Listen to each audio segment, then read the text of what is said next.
傳來法語問你是我的家屬吧？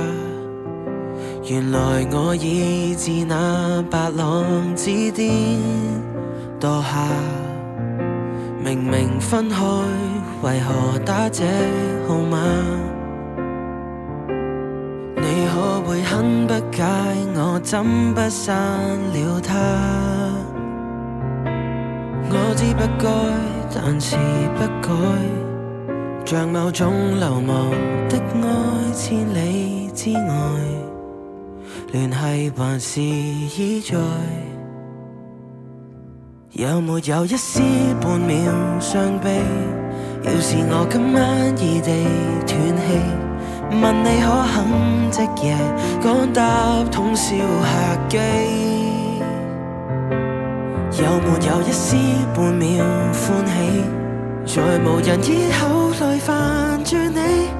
若覺得將這責任加諸很離奇，是我自私今世最後騷擾的人兒，只想是你。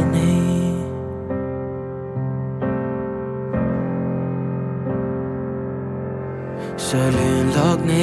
若我在某冰川遇難，然而教你苦痛亦算黑色浪漫。甜蜜那陣時關懷日子總講到大淚眼，誰料情感無常，這假設太簡單。你有沒有一絲半秒傷悲？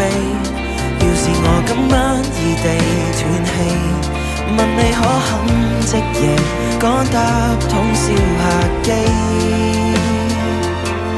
有沒有一絲半秒歡喜？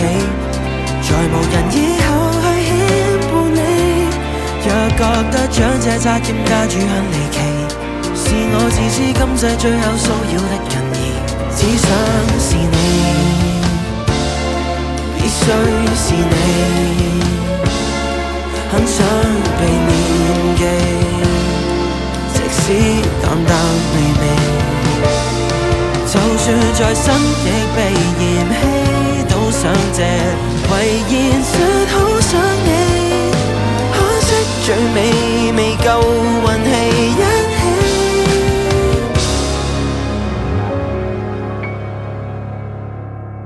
起。有沒有一絲？要是我今晚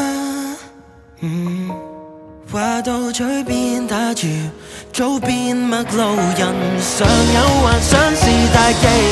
這號碼應該長眠於手機，就算死亦別再騷擾你。若覺得這惡作劇真的很頑皮，在個別識給我帶淚奔喪的情人，只想是你。